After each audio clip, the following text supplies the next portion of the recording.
तो यार हम लोग बैंकिंग शुरू कर रहे हैं और मैं इसमें लिख रहा हूं टॉपिक्स टू कवर। क्या लिख रहा हूं मैं? Topics to cover. सबसे पहला टॉपिक का नाम है मनी क्रिएशन और क्रेडिट। तो मैं इस टॉपिक को अभी नहीं छू रहा हूं, मैं इस टॉपिक को संडे को छूऊंगा और इस टॉपिक को पूरा रिवाइज करके नोट्स लिखवा दूंगा। I hope this is clear to everyone. We have done this topic, I have explain this topic. मैं वापस से संडे को प्रॉपर समझा के नोट्स लिखवाऊंगा। तो मैं इस टॉपिक को अभी नहीं छोड़ रहा हूं फिलहाल। आई होप दिस इज क्लियर। अगर आपको नहीं आता इनकेस कोई दिक्कत का बात नहीं, आप संडे क्लास करोगे, आपको समझ आता है। क्लियर है? मैं सेकेंड टॉपिक में जा रहा हूं विच इज सेंट्रल बैंक। अपना कंट्री का सेंट्रल बैंक कौन है? इसका हमें दो चीज पढ़ना है। One is it's definition and जो सबसे इंपॉर्टेंट चीज है फंक्शन। क्या यहां तक समझ में आ गया? क्लियर है? तीसरा टॉपिक जो मैं आपको पढ़ाऊंगा that is gonna be commercial bank versus central bank. I hope यहां तक सबको क्लियर है। आप लोग आंसर करोगे तो मैं आगे बढ़ूंगा। मेरा बात ध्यान से सुनना। मैं आपको सबसे पहले पढ़ाने वाला हूं कि सेंट्रल बैंक क्या होता है। तो अगर मैं आपको बोलूं इकोनॉमी में banking structure has two parts. One is the commercial bank, मतलब जिससे हम जैसे लोग डील करते हैं। तो हमें अगर अपना बैंक का कोई भी काम है तो मैं आरबीआई नहीं पहुंच जाता हूं। कहां जाते हैं? अभी मैं बोलूंगा मेरे को बैंक अकाउंट खुलवाना, तो क्या मैं आरबीआई पहुंच जाऊंगा क्या? I go to one of the commercial banks. समझ में आया हम क्या बोला है? तो मतलब अपने बैंकिंग स्ट्रक्चर में टू बैंक्स है बेसिकली। एक तो बाप वाला bank which is the central bank, जो बाप है सारे commercial bank. Is this clear to everyone? और कमर्शियल बैंक्स क्या है? Axis, ICICI, HDFC, SBI, PNB, जो भी कोऑपरेटिव बैंक है, कुछ भी बोल लीजिए, ये सारा जो है कोटक, ये सारा क्या बैंक है? कमर्शियल। क्लियर है?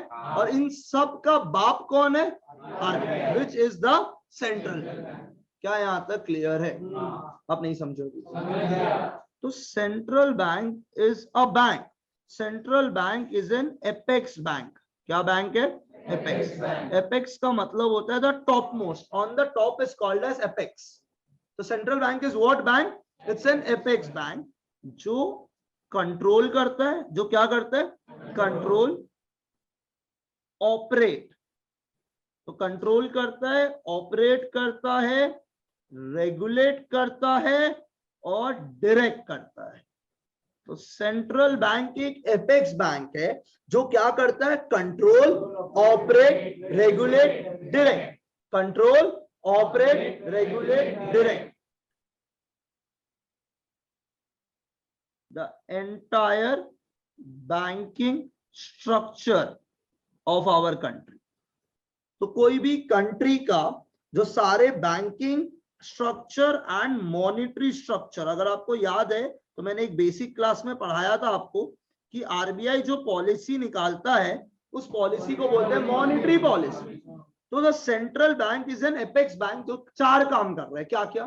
Control, operate, regulate and direct the entire banking structure and the monetary structure. This is central bank का डेफिनेशन।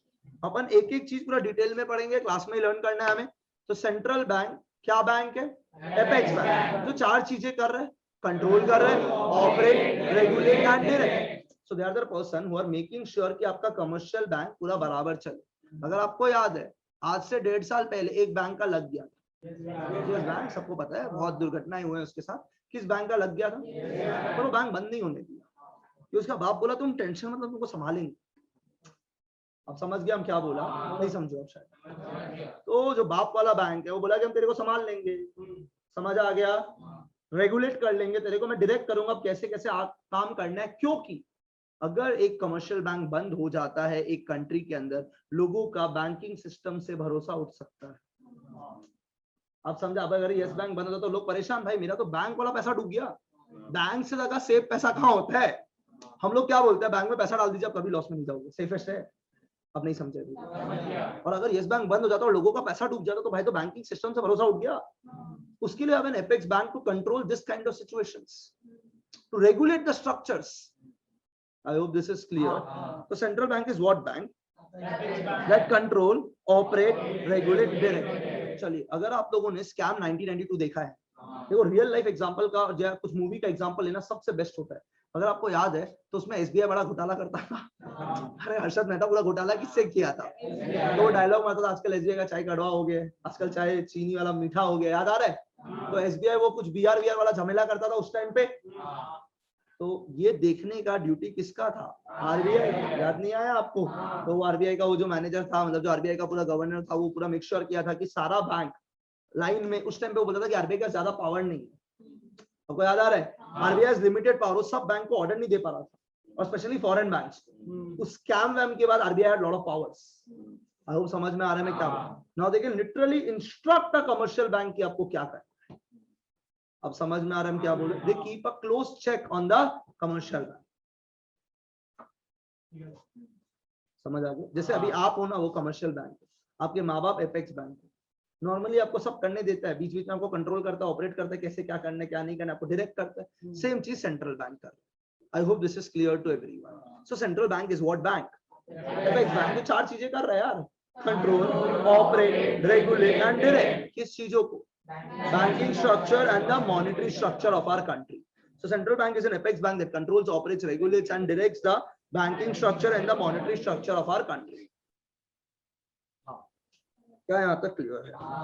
अब मेरा बात सुनिए, प्लीज हड़बड़ी मत करना, ठीक है ना? आपको कुछ मिस हो गया पॉइंट आपका एमसीक्यू में, वो एक पॉइंट मिस होने से लग जाएगा। प्लीज अंडरस्टैंड, मैंने आपको मनी पढ़ाते समय बोला था कि एक सब्जेक्टिव में क्या होता है, you miss out some point, you won't be tested on it, क्योंकि आपको एक बड़ा आंसर लिखना, बच जाओगे उसमें। पर एमसीक्यू में आपने जो एक गलती से एक पॉइंट छोड़ दिया, उसी पे एमसीक्यू आ गया, अब तब क्या करोगे? You need to know every point, and I normally don't use book while I'm teaching, but I'm opening a book because I also want to make sure that I'm not missing even one line because of an MCQ exam.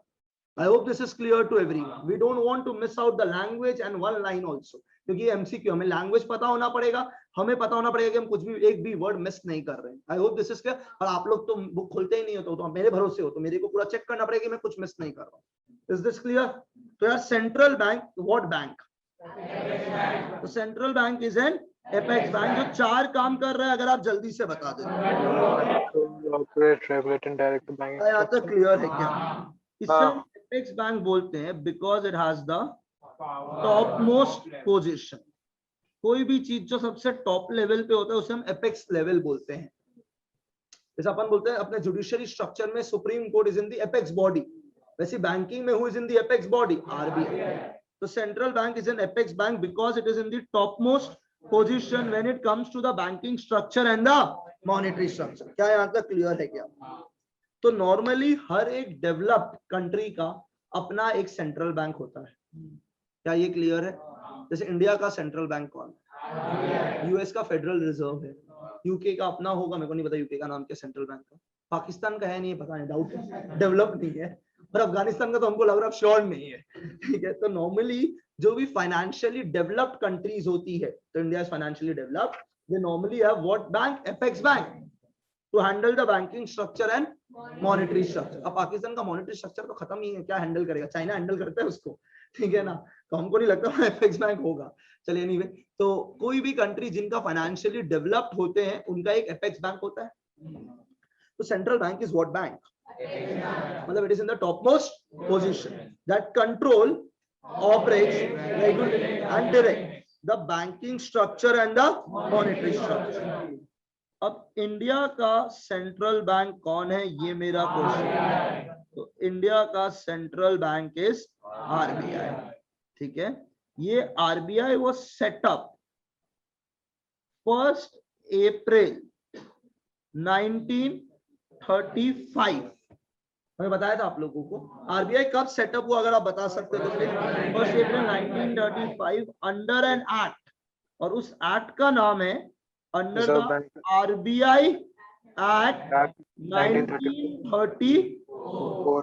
क्या यहाँ तक clear है क्या? तो central bank क्या bank है?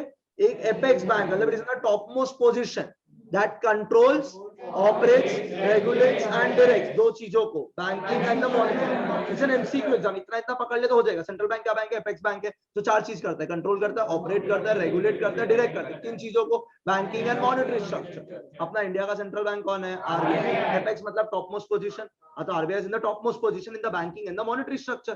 कब setup हुआ? 1 अप्रैल 1935, और जो लॉ उसके लिए रिस्पॉन्सिबल है दैट इज आरबीआई एक्ट 1934। क्या यहाँ तक क्लियर हो? 100%। क्या आप अपना कॉपी में कवर लिख लीजिए प्लीज, अपना कॉपी में आप हेडिंग डाल दीजिए,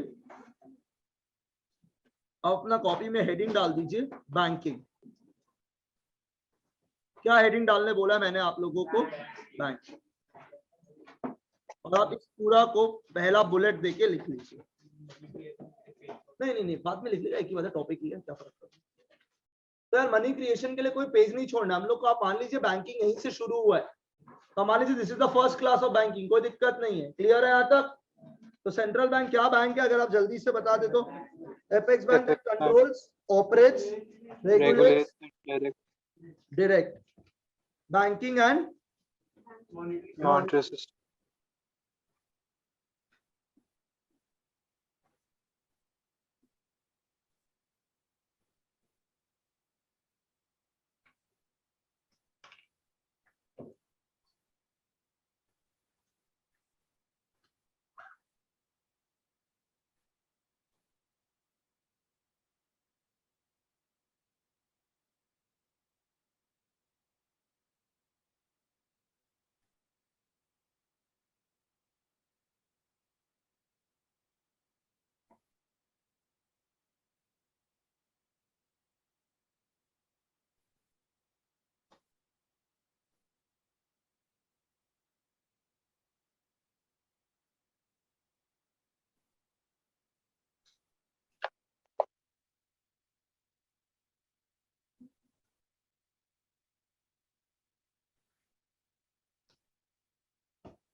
हो गया क्या आप लोग का?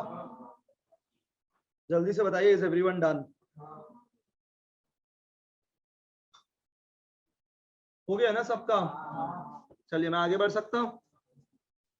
लिख लिया ना? हाँ। अब ढंग से सुनना।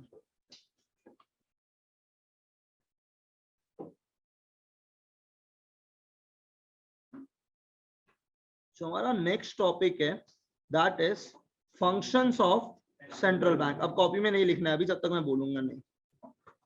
तो पहले सेंट्रल बैंक क्या होता है मेरे हिसाब से मैंने आपको पूरा समझा दिया। It is an apex bank that controls, operates, regulates and directs क्या चीज को यार? Banking and the monetary structure of our country. कब सेटअप हुआ ये? 1935 under RBI act 1934। RBI act 1934 में आया था। आरबीआई का बॉडी सेटअप हुआ 1 April 1935। I hope this is clear to everyone.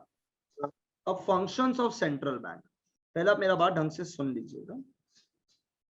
इस फंक्शन के अंदर सबसे पहला फंक्शन है करेंसी अथॉरिटी। क्या बोला मैंने? Currency authority. और इसका और एक नाम है और bank of issue. Currency authority और बैंक ऑफ इशू। सेकंड है banker to the government. Banker to the government. तीसरा is bankers bank and supervisor। bankers bank and supervisor। Clear है? ठीक है। बैंकर टू द गवर्नमेंट में तीन चीज है। It is the agent, financial advisor and banker. पहले मेरे को पूरा बनाने दीजिए, मैं आपको कनेक्ट कर करके पढ़ाऊंगा. ये बहुत सारा पॉइंट्स आप संभाल नहीं पाओगे. याद रखना है एमसीक्यू में कनेक्ट करके खाली मतलब ही जानना है, कौन सा आंसर लिख के आना है. क्या यहाँ तक क्लियर है क्या? प्लीज जल्दी से बता दीजिए. अब मैंने बोला बैंकर्स बैंक एंड सुपरवाइजर, इसके अंदर 3 है. Custodian of cash reserve, lender of last resort, clearing house. ठीक है, अभी कुछ मत लिखना प्लीज, पहले मेरे को करना दो. अब बहुत सारा चीज है पर आपको मैं एकदम इजीली समझा देगा. यहाँ तक क्लियर है? तो मैंने सबसे पहला बोला है करेंसी अथॉरिटी और बैंक ऑफ इशू. सेकंड में बोला बैंकर टू द गवर्नमेंट, जिसमें 3 है, एजेंट, फाइनेंशियल एडवाइजर और बैंकर. फिर मैंने बोला bankers bank and supervisor, custodian of cash reserve, lender of last resort, clearing house. ठीक है यहां तक. चौथा controller of money supply and credit.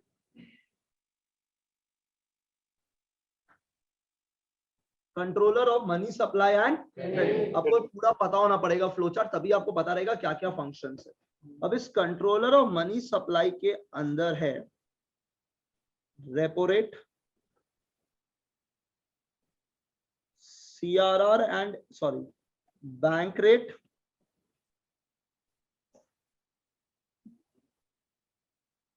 CRR and SLR, OMO, margin requirement, and the last is moral suasion. ये पूरा इस chapter का content है, फंक्शंस ऑफ सेंट्रल बैंक. और ये जो कंट्रोलर ऑफ मनी सप्लाई में हम लिखा है, इसमें डिवीजन है as quantitative techniques and qualitative techniques. ये हमें अगर पूरा लर्न हो जाता है तो हमारा बैंकिंग हो जाएगा. अब ये देखने में काफी बड़ा है, ऑब्वियसली इतना सब कुछ लिखा है तो आपको लग रहा है बहुत ही ज्यादा फैला हुआ है, पर वंस आई स्टार्ट कनेक्टिंग किस तरीके से आपको पढ़ना है, इट विल बिकम इजियर. और आपको तो आंसर्स कौन सा मगअप करना है, because you don't have to write an answer anymore. I hope this is clear. अब आपको एक चीज जरूर समझ लेना चाहिए, ये जो टॉपिक है, ये टॉपिक हमें टर्म 2 में वापस चाहिएगा for chapter number 9. I hope this is clear. अब मैं आपको आराम से इस पॉइंट से एक्चुअली शुरू करूंगा, बैंकर्स बैंक एंड सुपरवाइजर. अब आज मैं फॉर्मली नहीं सोचूंगा कि मेरे को हर टॉपिक के अंदर कितना बोलना है. ठीक है, मैंने आज फॉर्मली आपको ये लर्न करवा दिया ऊपर का. अब मैं थोड़ा कनेक्ट करके अगर कुछ टॉपिक्स खत्म कर लूंगा तो आपको लगेगा ओके कुछ टर्म्स हमें आ गया है. क्या आप रेडी हो गया? प्लीज जल्दी से बता दीजिए. अब हम लोग जैसा लोगों को जब भी बैंक का कुछ काम होता है तो हम लोग किसके पास जाते हैं? तो जो रिलेशनशिप हम लोगों का कमर्शियल बैंक के साथ है, वो सेम रिलेशनशिप कमर्शियल बैंक का आरबीआई के साथ. समझा? मतलब आपका रिलेशनशिप किसके साथ है? Let us assume I am the commercial bank, you guys are the public. आप किससे बैंकिंग ट्रांजैक्शन करोगे? जो मेरे से. और मैं किससे करूंगा? क्लियर है?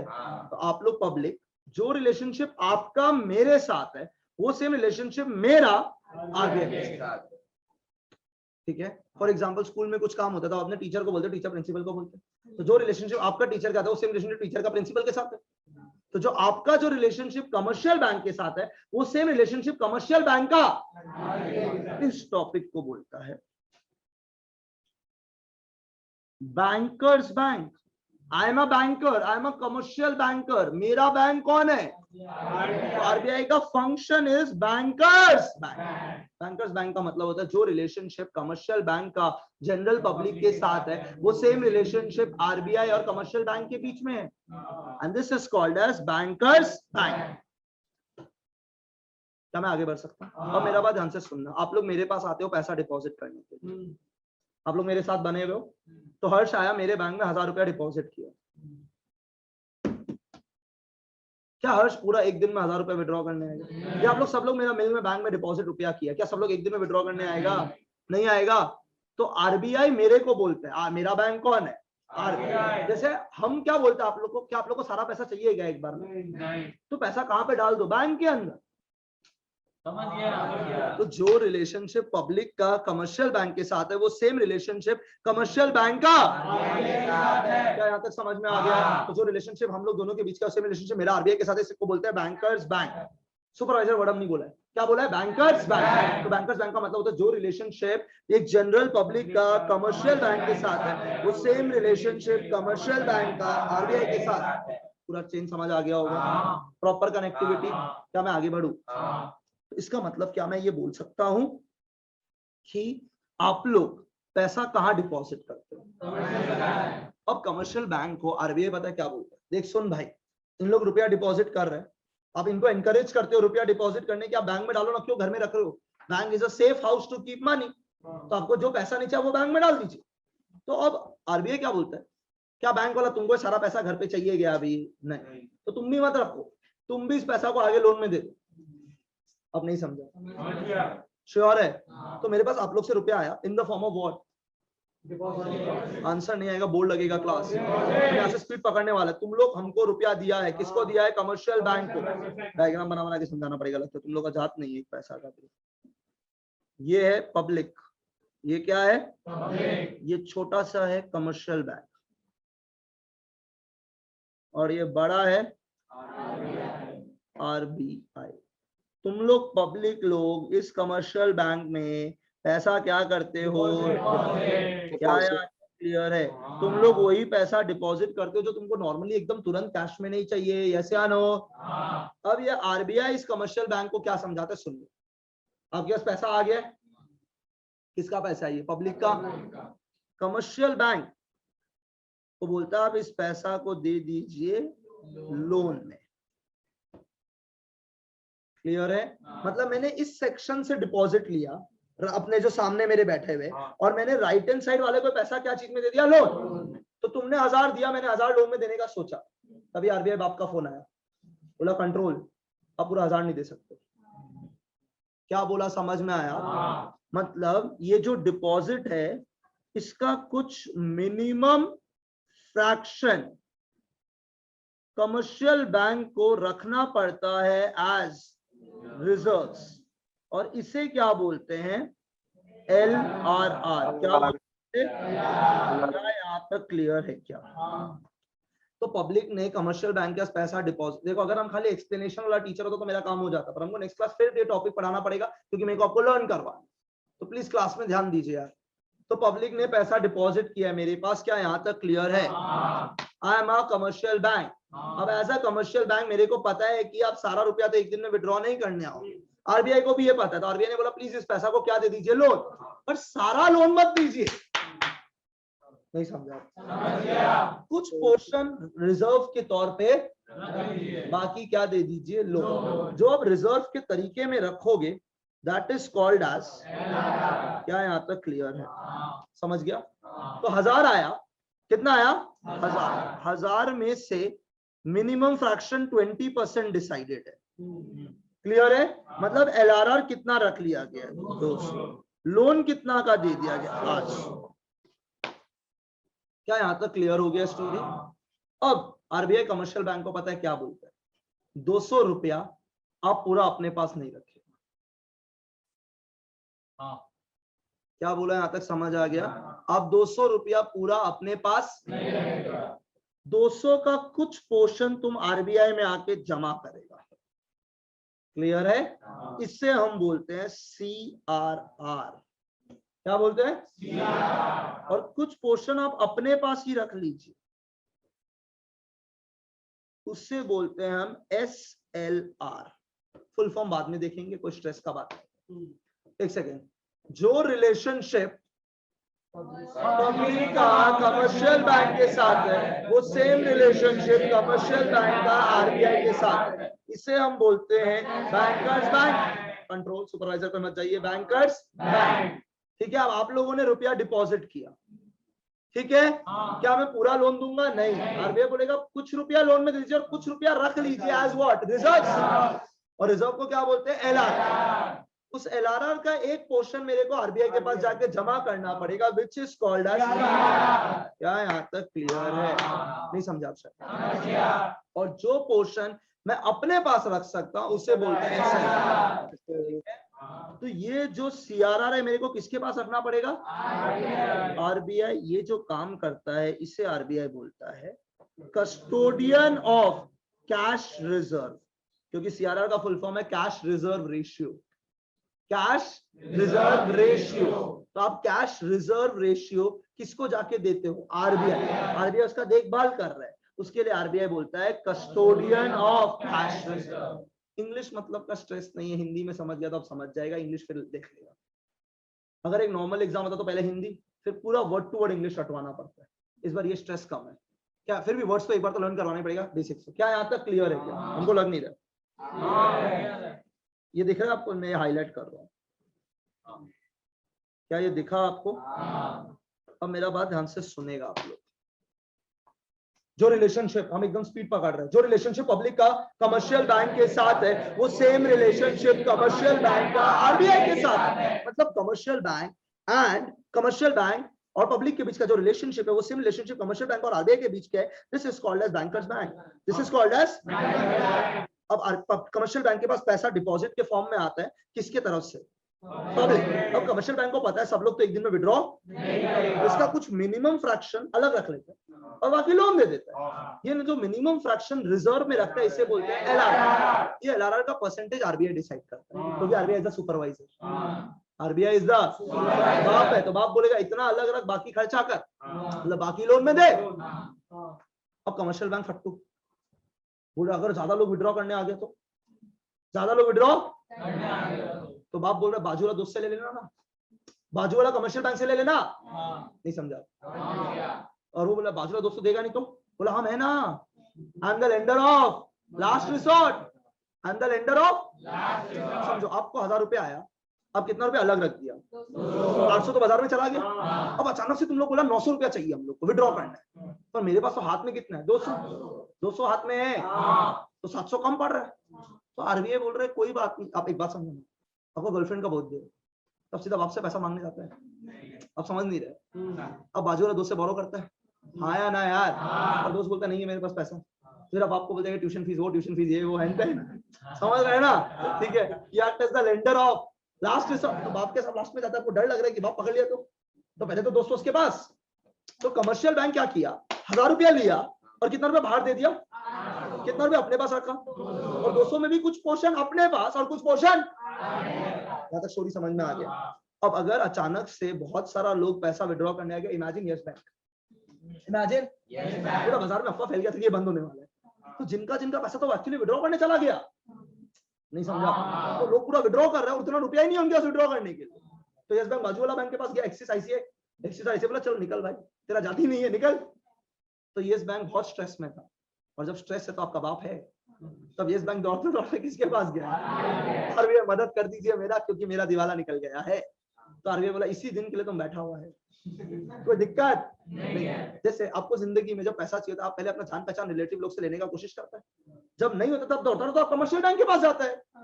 सेम कमर्शियल बैंक बोलता है मेरे को पैसा का जरूरत है क्योंकि बहुत ज्यादा लोग विड्रॉ करने आ गया है, I am facing financial difficulty like yes bank. तो पहले बाजू एक्सिस आईसीआई वाला के पास जाओ, वो तो आपका बात सुनेगा नहीं उस टाइम पे। क्या उन लोग पैसा देता है? हाँ देता है, when you are in a good position. समझ आ गया है? अब इन लोग दोनों देने के लिए मना कर दिया, कोई दिक्कत नहीं, whenever you face financial difficulty, RBI बोला मेरे पास आ जाना, because I am the lender of. क्या बोला? नहीं समझा? पक्का? अब देखो यहाँ से, अब स्टोरी में हम 4 पॉइंट और कवर करेगा। अब अगर ये समझ सकता तो ब्रिलियंट, हम ये 4 ही पॉइंट कवर करेगा, और अगर ये चारों कनेक्ट करके समझ गया तो बहुत ज्यादा टॉपिक खत्म हो जाएगा इसमें से। ध्यान दे लीजिएगा प्लीज। जो रिलेशनशिप पब्लिक का कमर्शियल बैंक के साथ, सेम रिलेशनशिप कमर्शियल बैंक का आरबीआई के साथ होता है, इसे बोलते हैं बैंकर्स बैंक। क्या बोलते हैं इसे? Bankers bank. अब कमर्शियल बैंकर्स डिपॉजिट आता है पब्लिक का 1000 रुपया का, 1000 में से बोला लोन दे देंगे 800 रुपया का, 200 रुपया अपने पास रखेंगे एज रिजर्व एलआरआर। इस 200 रुपया का कुछ पोर्शन वो अपने पास रखते हैं, statutory liquidity ratio, statutory liquid ratio ऐसा कुछ है, ठीक है ना? चलेगा, बाद में देखेंगे। और 200 का कुछ पोर्शन अपने पास, व्हिच इज एसएलआर। कुछ पोर्शन दौड़ता दौड़ता जाएगा आरबीआई के पास। RBI acts as a custodian of cash. अब दिक्कत क्या, अचानक से खाली 200 रख 800 लोन दे दिया, अब अचानक से बहुत सारा लोग विड्रॉ करने के लिए आ गए, तो रुपया तो नहीं है ना, कोई बात नहीं, बाजू वाला बैंक से बोरो कर ले। नहीं समझा? बाजू वाला बैंक अगर आपको मना कर दिया है तो भी कोई दिक्कत का बात नहीं, आप दौड़ता दौड़ता आरबीआई के शरण में चले जाइएगा, आरबीआई आपको पैसा दे देगा, because RBI acts as a lender of. तो whenever commercial bank faces financial difficulty, वो अपना बैंक के पास जाता है, जैसे आप किसके पास जाता है, कमर्शियल बैंक के पास। विजय माल्या को इतना फाइनेंशियल डिफिकल्टी हुआ था, वो किसके पास गया था, कमर्शियल बैंक के पास, और कमर्शियल बैंक को जब डिफिकल्टी हुआ किसके पास गया, आरबीआई के पास। ठीक है, अब ध्यान देना यहाँ पे, अब रेडी हो? अब बहुत इंपॉर्टेंट, अगर ये समझ गया तो बहुत बड़ा टॉपिक खत्म हो जाएगा। आप जब बैंक के पास लोन देने जाते हो तो बैंक आपको लोन दे देता है, हाँ ना, पर आपसे कुछ चार्ज करता है, इंटरेस्ट। बैंक आपका घर वाला मामा चाचा नहीं है, आपको फ्री में लोन नहीं दे रहा, आपके ऊपर क्या चार्ज कर रहे हैं, क्लियर है?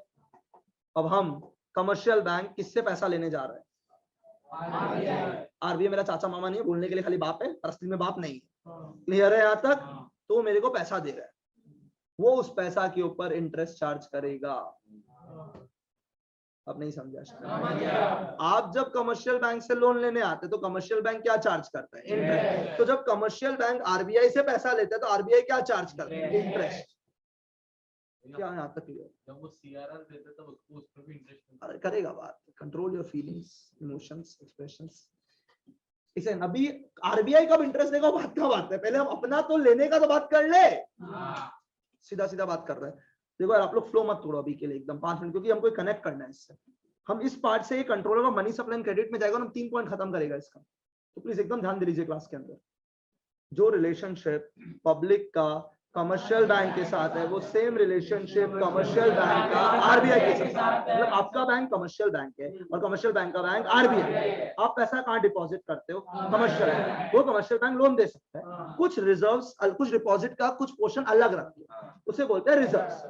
क्या है रिजर्व का नाम, क्या है, ये कौन डिसाइड करता है, आरबीआई बोलते हैं एलआरआर से एक पोर्शन अपने पास ऐसे और एक पोर्शन मेरे पास। अब समझ गया 100%? That is why RBI acts as a custodian of cash. अब येस बैंक जैसा हालत हो गया, वो डिपॉजिट लेके लोन देते क्या, लेकिन अचानक से फाइनेंशियल डिफिकल्टी हो गया तो बहुत सारा लोग पैसा विड्रॉ करने आ गया। देखो नॉर्मली अगर बैंक अच्छा चला अब क्यों विड्रॉ करने जाएगा ना जबरदस्ती का, पर येस बैंक जैसा हालत है, अगर अभी न्यूज आ जाए आईसीआईसी बंद होने वाला, जिनका अकाउंट है सब दौड़ेगा पैसा विड्रॉ करने के लिए। तो जब येस बैंक का खबर आया था, seriously people close their accounts from Yes Bank and they open to another bank account. तो Yes Bank faced extreme financial difficulty. इस सिचुएशन में येस बैंक का कर्ता धरता है RBI. So RBI acts as a lender of last resort. When the commercial bank faces financial difficulty, commercial bank पैसा किससे बोरो करता है, जब एक पब्लिक फाइनेंशियल डिफिकल्टी फेस करता है वो पैसा बोरो करता है कमर्शियल, और कमर्शियल बैंक उसके ऊपर इंटरेस्ट चार्ज करता है। समझ गया। अब कमर्शियल बैंक को फाइनेंशियल डिफिकल्टी है तो वो अपना बैंक के पास जाएगा, किसके पास, क्या यहाँ तक क्लियर है? और वो आरबीआई से क्या करेगा, बोरो पैसा। समझ आ गया? अब आरबीआई मेरा घर का चाचा मामा नहीं, वो अगर पैसा दे रहा है तो उसके ऊपर क्या चार्ज करेगा। और आपको फीलिंग है तो आप सोचो आप अगर कमर्शियल बैंक से पैसा बोरो करोगे तो वो क्या चार्ज करेगा, सेम ही तो बोला मैंने, आरबीआई क्या चार्ज करेगा, इंटरेस्ट। आपको पूरा फ्लो बढ़िया से कंट्रोल में लग रहा है अभी तक? Are you sure? पक्का? अब सुनना मेरा बात। तो आरबीआई बोलेगा आप मेरे से पैसा लेना चाहते हो लीजिए, कोई भी दिक्कत का बात नहीं है। तो आपसे पूछेगा शॉर्ट टर्म के लिए चाहिए, लॉन्ग टर्म के लिए चाहिए। समझ आ गया? जैसे आप कमर्शियल बैंक में बोलोगे शॉर्ट टर्म तो बोलेगा बैंक ओवरड्राफ्ट ले लो। क्या ले लो? बैंक ओवरड्राफ्ट का मतलब होता है कि आपका बैंक में जितना रुपया उससे ज्यादा विड्रॉ कर सकता है, लाइक क्रेडिट कार्ड, छोटा टर्म के लिए। पर लंबा टर्म के लिए तो आपको प्रॉपर लोन लेना पड़ता है with all the formalities, asset वैसेट गिरवी रख के, मतलब बिल्डिंग कुछ गिरवी रख के लोन लेना पड़ेगा। You have to mortgage certain things to take that loan. See, there are humanity student, तुमको कुछ वर्ड्स और बेटर एक्सप्लेन करना पड़ता है। क्या यहाँ पे क्लियर है क्या? चलिए मैं आगे बढ़ता हूँ। तो अभी कौन किससे लोन ले रहा है? आरबीआई बोला शॉर्ट टर्म या लॉन्ग टर्म, मान लीजिए कमर्शियल बैंक ने बोला शॉर्ट टर्म, कमर्शियल बैंक ने क्या बोला, आरबीआई बोला ले लीजिए पैसा का कोई दिक्कत नहीं है, पर पैसा देने से पहले आपके पास जो एसेट्स है क्या है, तो कमर्शियल बैंक अपना जो एसएलआर है क्या है, एसएलआर या जो भी पैसा उसके पास होता है, अगर वो लोन में नहीं देता तो उस पैसा को वो इन्वेस्ट करके रखता है, मतलब वो एसएलआर कैश में नहीं रखता है, वो गोल्ड में रखता है, या फिर गवर्नमेंट इंडियन गवर्नमेंट का सिक्योरिटीज आता है, नेशनल सेविंग सर्टिफिकेट बोल के हम लोग का एक मनी का चैप्टर में, तो उस सर्टिफिकेट में हम लोग पैसा लगा देते हैं और उसके ऊपर हम लोग इंटरेस्ट कमाते रहते हैं, कमर्शियल बैंक वाला लोग। नहीं समझा?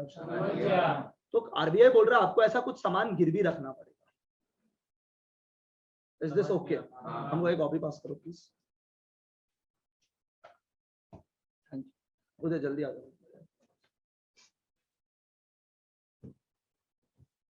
हाँ सब लोग को दिख जाएगा तो अच्छा लगेगा। तो ये उदय काफी बड़ा साइज में तो थोड़ा मुश्किल हो रहा है, ठीक है। अब ध्यान दीजिएगा, ये उदय इज आरबीआई, हम क्या है, you're not visible, people need to see you, yes, हाँ good। तो ये क्या है, अरे ये क्या है, हम क्या है, अब बहुत सारा लोग चिल्ला चिल्ली मचा रहे पैसा दो पैसा दो पैसा दो, बोला नहीं है पैसा, मेरे पास पैसा नहीं है। तो मेरा बाजू में दोस्त लोग बैठा हुआ है, एक्सिस बैंक, आईसीआईसी बैंक, ये सब बैंक है, इन लोग पैसा देने के लिए रेडी है क्या, नहीं। तो तुम्हारा जात नहीं है, चल निकल। तो मतलब कोई बात नहीं, मेरे पास मेरा बाप बैठा हुआ है, उनके पास जाएगा रोते रोते। किसके पास गया, so RBI acts as a lender of, clear है? तो ये लोन देने के लिए रेडी हो गया, दे देगा। ये पूछेगा क्वेश्चन शॉर्ट टर्म या लॉन्ग टर्म, मैंने बोला शॉर्ट टर्म। क्या चीज के लिए लोन चाहिए, अरे आज डिफिकल्टी है, कल तो वापस से नया डिपॉजिट आ जाएगा, फिर से पैसा घूमते रहेगा। आज खाली थोड़ा मुश्किल हो गया जिंदगी, क्योंकि अचानक से एक बड़ा पार्टी विड्रॉ करने आ गया, ठीक है। अब मेरा बात ध्यान से सुनिएगा। तो इसने बोला ठीक है पैसा ले लीजिए, पर पैसा के बदले कुछ गिरवी रखना पड़ेगा, पैसा के बदले कुछ गिरवी रखना पड़ेगा। तो ऐसा गवर्नमेंट सिक्योरिटी होता है, क्या होता है, गवर्नमेंट सिक्योरिटी। ये कमर्शियल बैंक खरीद के रखा है, इस सिक्योरिटी का दाम है 100 रुपया। सिक्योरिटी का दाम कितना रुपया, मैंने बोला ये ले लीजिए, ये ले लीजिए, ठीक है। मैंने इसको कितना रुपए का सामान दे दिया, 100, इसके बदले मेरे को लोन देगा। दिखा दो सबको सिक्योरिटी, हाँ। तो सिक्योरिटी का दाम कितना है, 100, इसके बदले मेरे को क्या देगा, लोन। ध्यान से सुन लीजिएगा, इसने मेरे को लोन में दिया 95, कितना दिया 95। मैंने बोला चीटिंग चीटिंग चीटिंग, 100 का सामान के बदले 95, बोला नहीं 95 ही दिया जाएगा। बोला ठीक है, हम 95 अब वापस आधा पूछ नहीं सकते, हम चला गए। हम वापस आया, शॉर्ट टर्म था ना, 3-4 दिन बाद वापस आ गया। हम बोला ये वापस दे दीजिए, मेरा है ना, और पैसा वापस ले लीजिए आप। हम पैसा में 95 दे दिया, कितना दे दिया 95। बोला तुम्हारा चाचा मामा का बैंक नहीं है, ब्याज का है, आपको 95 नहीं देना, आपको 100 देना है। आपको 95 नहीं देना, आपको कितना देना है, आप समझा नहीं है तो समझिए। मैंने ये सिक्योरिटी एक्चुअली इसको बेचा, किसको बेचा, आरबीआई, जिसका दाम कितना था 100। अब सिक्योरिटी को एक सामान मान लीजिए, ठीक है, उसको और डिटेल में समझा देगा। पर सिक्योरिटी मतलब मैंने national saving certificate type security में पैसा लगाया था, और हर सर्टिफिकेट का वैल्यू कितना रुपया का, 100। ये मैंने किसको बेचा, और कितना रुपया लिया, 95। और जब मैं रीपेमेंट करने गया, वापस से खरीदने गया, मैंने कितना रुपया दिया, 100। मतलब इसने 5 रुपया कमाया, ये इसका ब्याज है। ये इसका क्या है, ब्याज। आया कितना, 95, जाएगा कितना, 100। ये वापस से आ गया मेरे पास, मतलब मैंने पहले बेचा और मैंने इसी को वापस से क्या कर लिया, रीपर्चेस। क्या बोला, रीपर्चेस। कितना रुपया कमाया इसने, 5 रुपया कमाया, 100। मैंने ये बेचा, कितना दिया 95, वापस मेरे को पे करना है इसको, ये चीज ये वापस देना है इसको। कितना रुपया में, 100। तो 100 रुपया में वापस मिलेगा, तो पहले बेचा कितना पे, 95 at a discount, at a discount. सामान का दाम है 100, मैंने बेचा 95, मतलब it is being sold at a discount. पर जब मैंने वापस खरीदा, मैंने 100 पे खरीदा। क्लियर है? मैं एक वर्ड यूज नहीं कर रहा हूं जो अकाउंट स्टूडेंट को पता होना चाहिए। तो पार पे बेसिकली, तो मैंने बेचा कितना पे, डिस्काउंट पे 95 पे, मैंने वापस कितना पे खरीदा, 100। आरबीआई कितना कमाया, जब उसने दिया 95 था, पर लिया कितना, 100। आपको एक बार स्टोरी बना के दिखाए। ये रहा कमर्शियल बैंक, ये क्या है, आरबीआई। इसने क्या दिया, सिक्योरिटी। क्लियर है? इसके बदले आरबीआई ने रुपया दिया 95। This is leg 1। Of the transaction, part 1 of the financial terms हम लोग लेग 1 बोलता है इसको, ठीक है। अब लेग 2 ऑफ द ट्रांजैक्शन आज से 2-3 दिन पहले या ओवरनाइट, सेम नाइट भी हो सकता है, ठीक है, नॉर्मली 15 दिन तक का होता है, सीबी और आरबीआई, ठीक है। ये आरबीआई वापस इसको क्या देने के लिए रेडी है, पर कमर्शियल बैंक को कितना देना है। इस पूरा ट्रांजैक्शन में ये कमर्शियल बैंक सॉरी आरबीआई कितना कमाया, ये वो इंटरेस्ट है जो कौन चार्ज कर रहा है, RBI, for giving out what मेरा भाई, सुनाई नहीं दिया यार, टू किसको, फॉर शॉर्ट टर्म, क्लियर है। ये 5 रुपया इंटरेस्ट को हम लोग बोलते हैं रेपो रेट। इस 5 रुपया को क्या बोलते हैं, एंड रेपो का full form is repurchase, repo का फुल फॉर्म इज, क्योंकि आपने जो बेचा उसी को वापस से खरीद रहे हो और उसके बीच में क्या छुपा हुआ है, इंटरेस्ट। मतलब आप बेचोगे डिस्काउंट पे, खरीदोगे पूरे वैल्यू पे, बेचा 95 पे तो 95 आया, पर जब देने चाहूंगा तो देना कितना पड़ेगा, 100, कितना रुपया बीच में, 5 रुपया, this is the interest, and इसे आरबीआई क्या बोलता है, रेपो रेट। देखिए समझ आया क्या, repo rate is the rate, repo rate is the at which the commercial bank borrow money from for short term purpose, और जिस रेट पे कमर्शियल बैंक बोरो करता है पैसा from RBI for long term, उसे बोलता है बैंक रेट। थोड़ा फास्ट हो गया क्या मैं? तो अगर आप देखोगे एक बार, तो मैंने इस वर्ड का मतलब भी आपको बता दिया, रेपो रेट और सीआरएल एसएलआर भी बता दिया। जो फ्रैक्शन ऑफ डिपॉजिट अपने पास रखेंगे एसएलआर, जो फ्रैक्शन आरबीआई के पास रखेंगे सीआरएल। देखो अगर हम खाली समझाने वाला टीचर होता तो देखो मैंने इतना कुछ समझा दिया, पर यहाँ मेरा चैलेंज खत्म नहीं होता, I will have to make you learn, have to make you write notes, that's why I take more time then other teachers, that's the only reason. क्योंकि समझाने का तो पार्ट कर दिया, फिर आप सेल्फ स्टडी कर लो संदीप गर्ग से, तब तो बहुत ही बढ़िया, पर ऐसा स्टूडेंट हमको कहाँ मिलता है, कहाँ है ऐसा स्टूडेंट, बताओ प्लीज, ठीक है। क्लियर, आप लोग घर जाके बुक भी नहीं खोलेगा, क्लास खत्म है, कल देखेगा नेक्स्ट क्लास, अब गौतम में पढ़ाएगा ही वापस से, ठीक है ना, ठीक है। तो जो relationship, I don't have a problem till the time आप क्लास में रेगुलरली ध्यान दे, अगर आपको क्लास में लर्न होने में दिक्कत नहीं, पर क्लास में ध्यान दीजिए प्लीज। तो जो रिलेशनशिप पब्लिक का, एक बार लास्ट इतना सम अप कर देता है, ठीक है, और एक चीज बोल के अपना क्लास को खत्म करेगा। जो रिलेशनशिप बहुत बढ़िया से कनेक्ट करके पढ़ा, आपको एकदम क्लियर हो जाना चाहिए इतना, और अब जो बचा हुआ है पॉइंट है ना ओएमओ, ये मैं बैंकर टू द गवर्नमेंट से कनेक्ट कर दूंगा, तो खत्म हो गया टॉपिक, इतना ही है, मतलब नहीं समझा। देखो अभी तो हम कमर्शियल बैंक और आरबीआई के बीच में है, फिर मोदी को लाएंगे, मोदी का जात मारेंगे, ओ मोदी भाग, सॉरी, ठीक है, मोदी का जात मारेंगे, मोदी को भी तो पैसा चाहिए होता है, वो तो खर्चा करते रहता है, नाप सुनाओ अपना कपड़ा वपड़ा में, ठीक है, तो हाथ फैलाने किसके पास जाएगा, RBI, banker to the government, RBI act as a bank. देखो अब आरबीआई एक्सिस बैंक में जाता हुआ अच्छा नहीं दिखेगा, यस बैंक में जाता हुआ अच्छा नहीं दिखेगा, गवर्नर।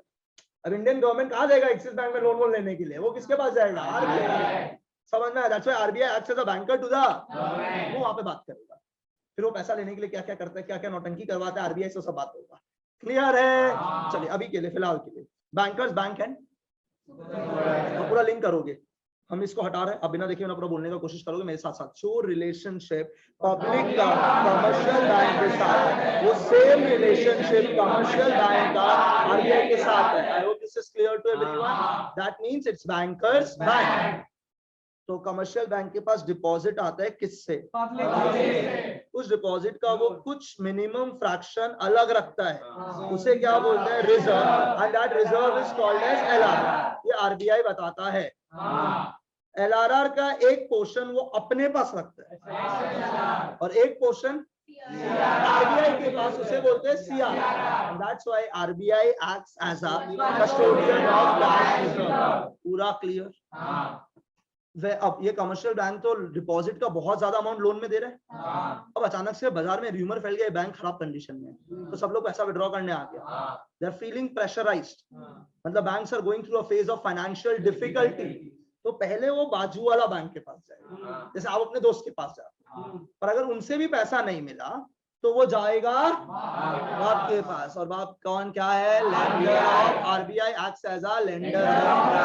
आरबीआई कमर्शियल बैंक को पैसा देता है, इधर फॉर शॉर्ट टर्म और लॉन्ग टर्म। ठीक है, क्या वो फ्री में पैसा देगा? नहीं। क्या चार्ज करेगा? शॉर्ट टर्म पे जो इंटरेस्ट चार्ज होता है उसे बोलते हैं रेपो रेट, और लॉन्ग टर्म पे जो चार्ज होता है, समझ आ गया? तो repo rate is the rate at which the commercial bank borrows money from the central bank to meet their short term requirement. When it is to meet the long term requirement, then it is called as bank rate. CRR SLR का मतलब समझा दिया।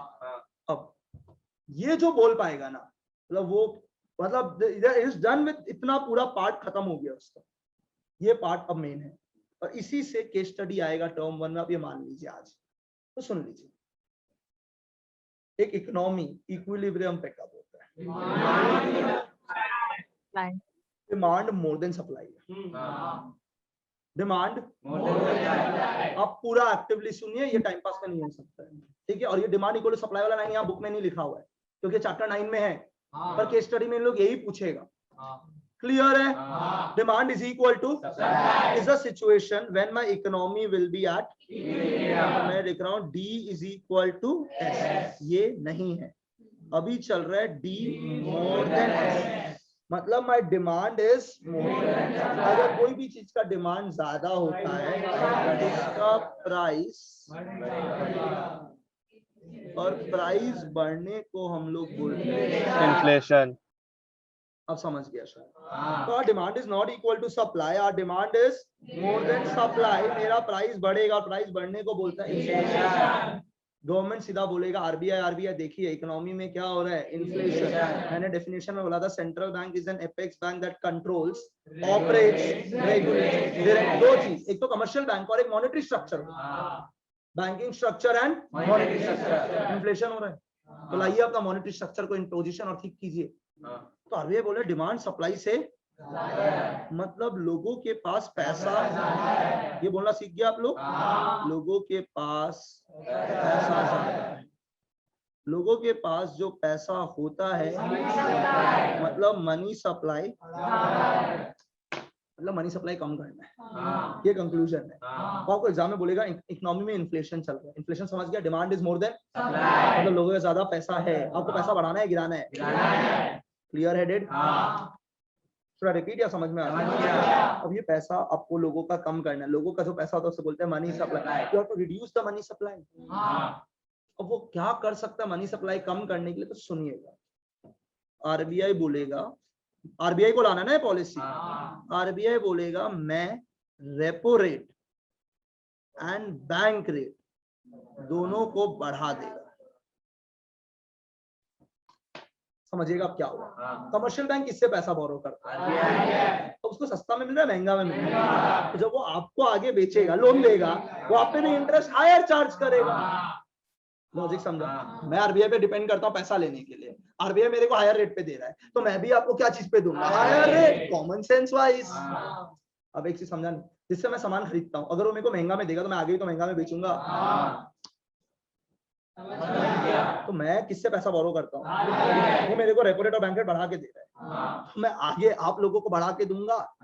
When I increase the interest rate, आप ज्यादा बोरो करोगे या कम बोरो करोगे? क्या ये क्लियर है क्या?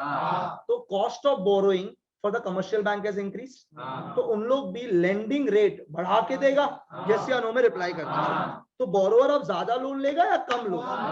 अब लोन कम लेगा तो उनके पास पैसा कम हो जाएगा खर्चा करने के लिए फ्यूचर, क्योंकि लोन लेगा तो खर्चा करेगा, मेरे को वही कम करना है, मेरे को मनी सप्लाई कम करना है। तो रेपो रेट और बैंक रेट को क्या कर देगा? जब रेपो रेट और बैंक रेट बढ़ता है तो कमर्शियल बैंक का कॉस्ट ऑफ बोरोइंग बढ़ गया। जब रेपो रेट और बैंक रेट बढ़ता है तो कमर्शियल बैंक का कॉस्ट ऑफ बोरोइंग बढ़ गया। समझ गया? तो ऑटोमेटिकली लेंडिंग रेट बढ़ जाता है, तो लोग ज्यादा लोन लेगा या कम लोन? तो ऑटोमेटिकली इकोनॉमी का मनी सप्लाई, ये हो गया। इस टॉपिक को बोलता है controller of money supply and credit. Repo rate is the rate at which the commercial bank borrow money from the central bank for short term requirement. अगर वो रेपो रेट बढ़ा देगा तो उसका कॉस्ट ऑफ बोरोइंग बढ़ जाएगा, तो automatically वो आगे का इंटरेस्ट का लेंडिंग रेट बढ़ा देगा, तो लोग ज्यादा लोन लेगा या कम लोन लेगा? तो ऑटोमेटिकली वो इन्फ्लेशन को कंट्रोल कर दिया। ये इन्फ्लेशन का स्टोरी है, डिफ्लेशन उल्टा बोल दे। भैया वो फिक्स डिपॉजिट का भी रेट भी तो बढ़ा सकते ताकि लोग अरे तो बहुत सारा है, तो हम अभी कौन सा पढ़ा रहे हैं, रेपो रेट और bank rate, they have lot of tools भाई। हम उसमें से कौन सा पढ़ा रहे हैं, रेपो रेट और बैंक रेट। हमें आरबीआई के पॉइंट ऑफ व्यू से पढ़ाना है कि आरबीआई क्या क्या कर सकता है। तो आरबीआई का पहला ऑप्शन क्या है, रेपो रेट है। तुम जहां से पैसा लेता है अगर वही इंटरेस्ट रेट बढ़ा देगा तो तुमको भी आगे बढ़ा के देना पड़ेगा, तो automatically people will borrow less. समझ आ गया है? तो अगर आपको पता नहीं है तो बता देता है, कोविड के टाइम पे रेपो रेट और बैंक रेट गिरा दिया गया था, so that the commercial banks can, ताकि वो लेंडिंग रेट सस्ता कर दे और लोग ज्यादा लोन ले लें। हम कुछ बोल रहे हैं, just wrap up the class. Covid के टाइम पे people were willing to spend more or less, तो they were willing to spend less, पैसा तो था ही लोग के पास, तो they were trying to deposit the money into the bank, ताकि they can earn at least what interest. देखो सब तो स्टॉक मार्केट जानता नहीं है और सबका इतना जिगरा भी नहीं है, तो लोग बोलते हैं सेफर रखो अपना पैसा, तो कहाँ जाके डाल दो, बैंक। बैंक में इंटरेस्ट कमा लेना, यस या नो। तो बैंक के पास बहुत ज्यादा डिपॉजिट आ गया, हाँ या ना? तो कमर्शियल बैंक से लोग पैसा आके दिए जा रहे हैं, और लोन कौन लेगा कोविड के टाइम पे, तुम ये बताओ। जनरल पब्लिक में कौन, हम लोग जैसा लोन कौन लोन लिया होगा? हार्डली कोई लोन लिया होगा बैंक से उस टाइम पे, तो एटलीस्ट कोविड का इनिशियल स्टेजेस। हम पूरा इकोनॉमी का बात कर रहे हैं। Imagine the large number of deposit commercial bank receive कर रहा था in comparison to the loan जो वो नॉर्मली देता है। तो कमर्शियल बैंक बोल रहा है अपना बाप को बहुत पैसा इकट्ठा हो गया, थोड़ा पैसा आपके पास हम आके डिपॉजिट कर रहे हैं। आपने किसके पास डिपॉजिट किया? कमर्शियल बैंक के। अरे आप किसके पास? कमर्शियल बैंक किसके पास? देखो जब आरबीआई लोन देता था तो इंटरेस्ट लेता था, अब जब कमर्शियल बैंक पैसा डिपॉजिट किया है तो कमर्शियल बैंक क्या लेगा? इंटरेस्ट। उसे बोलेंगे रिवर्स रेपो रेट। क्या बोलेंगे? Reverse repo rate. Repo rate पे तो कमर्शियल बैंक को इंटरेस्ट देना पड़ता है, रिवर्स रेपो रेट पे कमर्शियल बैंक इंटरेस्ट लेता है। I think reverse repo rate आज नहीं बोलना चाहिए, ठीक है चलिए छोड़ो, रिवर्स रेपो रेट छोड़ दो, भूल गए लास्ट टॉपिक। ये 3-5 जो मैंने हाईलाइट किया ये आप समझ गया। और करेंसी अथॉरिटी तो बच्चा भाई, RBI has the sole authority to print currency in our country. तो एक ही अकेला आदमी जो करेंसी प्रिंट करता है कौन है? Except 1 rupee note and 1 rupee, except the coins and the 1 rupee note. 1 rupee note and coins are printed by the Ministry of Finance. तो ये पॉइंट तो लास्ट में करेगा, बहुत ही बकवास थ्योरेटिकल पॉइंट है। कंसेप्चुअल वाला ये 3 पॉइंट है, और 3 का 75% आज मैंने करवा दिया। नेक्स्ट क्लास पहले इसको रिवाइज करेगा, फिर बचा हुआ टॉपिक खत्म कर लेगा, उसके बाद नोट्स लिखेगा। ये चैप्टर इतना ही है, क्या आप कंफर्टेबल है चैप्टर से? हम फास्ट तो नहीं पढ़ा है? Thank you. तो फ्राइडे सेम टाइम कंटिन्यू करेंगे यहाँ से। सॉरी वेडनेसडे, आज मंडे है ना, वेडनेसडे कंटिन्यू करेंगे। Thank you guys.